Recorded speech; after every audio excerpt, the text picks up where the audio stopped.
अस्सलाम वालेकुम फ्रेंड्स, आज की वीडियो बहुत ज़्यादा अहम आपके लिए होने जा रही है क्योंकि आज की वीडियो में आपके लिए बहुत ही ज़्यादा अहम इन्फॉर्मेशन देने लगा हूं। तो मेरी रिक्वेस्ट है कि वीडियो को आखिर तक लाजमी देखिएगा और नए आने वाले एलीट साकिब यूट्यूब चैनल को सब्सक्राइब करके बेल नोटिफिकेशन को ऑल भी कर लीजिएगा। सऊदी अरबिया की जानिब से नए कवानीन नाफिज हो चुके हैं। ब्रेकिंग न्यूज़ बहुत बड़ी आपको देने जा रहा हूँ कि सऊदी अरबिया ने उम्रा वीज़ा को लेकर नए कवानीन बनाए हैं और यूँ समझ लीजिए कि उम्रा वीज़ा बंद हो चुका है। अब आप अगले सीज़न 2025-26 में उम्रा करने की तैयारी करें क्योंकि सऊदी वजारत हज व उम्रा की जानिब से जो कवानीन मुतारफ़ करवाए हैं इवन के लागू भी हो चुके हैं, उसमें उम्रा वीज़ा के हवाले से आज की बहुत बड़ी अपडेट आपको बताने लगा हूँ। और काफ़ी लोग पूछते भी हैं कि क्या अब उम्रा वीज़ा लगेगा या नहीं लगेगा। तो फ्रेंड्स, मैं आपको बताता चलूँ कि उम्रा वीज़ा बिल्कुल बंद तो नहीं हुआ, लेकिन आलमोस्ट कह लें कि 70-75% उम्रा वीज़ा बंद हो चुका है। उसकी वजह क्या है? उसकी वजह यह है कि वजारत मोफ़ा जितनी भी सऊदी शिरका कंपनीज़ को वीज़े रोज़ाना जारी करता है वो तकरीबन कोई समझ ले कि 40 से 50 शिरका कंपनीज़ हैं और एक शिरका कंपनी को अगर 2000 वीज़ा भी डेलू का इशू हो तो ये 40 कंपनी भी हों तो 80,000 वीज़े इशू होते हैं और इसमें पाकिस्तानियों के भी बहुत बड़ी हज़ारों की तादाद में वीज़े लगते हैं। फ्रेंड्स, बड़ी खबर ये है, मैंने पहले भी बताया था कि कोटा सिस्टम नाफज होने की वजह से अब 1000 वीज़ों से ज़्यादा रोज़ाना की तादाद में पाकिस्तानियों के वीज़े नहीं लगेंगे, जबकि पाकिस्तान से 10,000 से ऊपर रोज़ाना वीज़े उम्रा के लिए अप्लाई हो रहे हैं। अब 6 मार्च 2025 को एक दिन के अंदर माशाल्लाह हरम पाक में 5 लाख अफराद ने उम्रा अदा किया।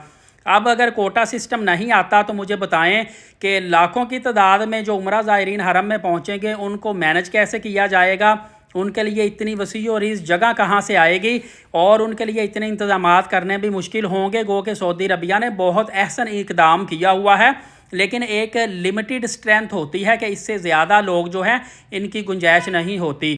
यही वजह है कि आप पाकिस्तान से बेशक रोज़ाना 5000 वीज़े अप्लाई करें, कंपनीज 10,000 वीज़ा अप्लाई करें, 1000 वीज़ा टोटल लोगों का लगेगा उम्रा वीज़ा। बाकी जो 9000 लोग हैं वो एरर में जाएंगे, अगले दिन फिर उनका वीज़ा दोबारा अप्लाई होगा, फिर उनकी किस्मत है किसका लगता है किसका नहीं लगता, फिर उससे अगले दिन दोबारा से अप्लाई होगा। तो फ्रेंड्स मैं आपके लिए ये देख लीजिए, आईफोन से अच्छे रिज़ल्ट के साथ वीडियोस बनाता हूँ और आपके लिए स्पेशली मैं आईफोन रखा हुआ है ताकि आपको अच्छे से अच्छा हाई डेफिनेशन रिज़ल्ट मिले। सिर्फ भाई की सपोर्ट कर दिया करें, चैनल को नए आने वाले सब्सक्राइब कर दिया करें। तो फ्रेंड्स, आपको बताता चलूँ, अब 1000 से ज़्यादा वीज़े आपके बिल्कुल भी नहीं लगेंगे। लिहाजा अगर आप वीज़ा अप्लाई करते हैं तो पता नहीं आपका वीज़ा 2 दिन बाद लगे, 4 दिन बाद लगे, 10 दिन बाद लगे, ये भी हो सकता है लगे ही ना वीज़ा। आपने कोशिश करनी है कि सबसे पहले आपने ट्रैवल एजेंट को बिल्कुल पूरे पैकेज के पैसे नहीं देने। मैं आपको कह रहा हूँ, ये आप लिख लें किसी पेज पे। आपने ट्रैवल एजेंट को सिर्फ वीज़ा फ़ी भी बढ़ गई है, पहले 530-40 रियाल थी, अब 700 रियाल तक वीज़ा फ़ीस चली गई है, 650 रियाल 700 रियाल। आपने ट्रैवल एजेंट से पूरा पैकेज तय करके पहले सिर्फ उसको वीज़े की फ़ीस देनी, उसको कहना कि वीज़ा लगवा के दे।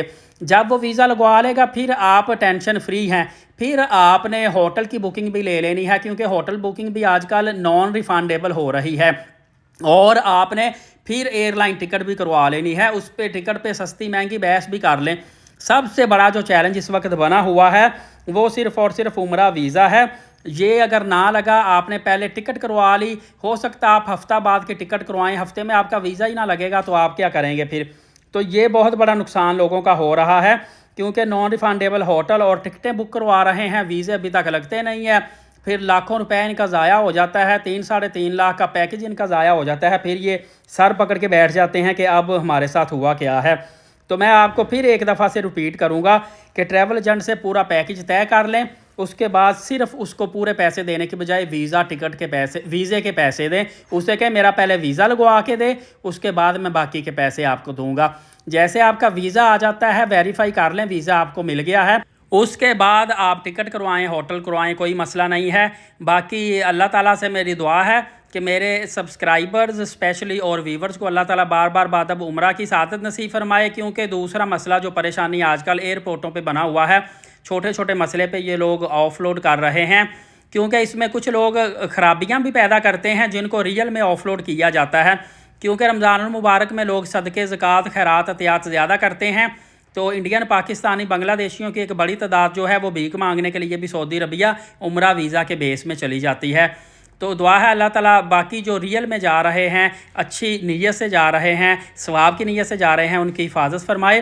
نیکسٹ ویڈیو انشاءاللہ بہت بڑی اپڈیٹ کے ساتھ لے کر آؤں گا۔ ایلیٹ ثاقب یوٹیوب چینل کو ابھی سے سبسکرائب کر کے بیل نوٹیفیکیشن کو آل کر لیجئے گا۔ نماز قائم کریں، نبی پاک صلی اللہ علیہ وآلہ وسلم پہ کثرت سے درود پاک اور قرآن مقدس کی تلاوت کیا کریں۔ اجازت دے، بہت شکریہ، جزاک اللہ۔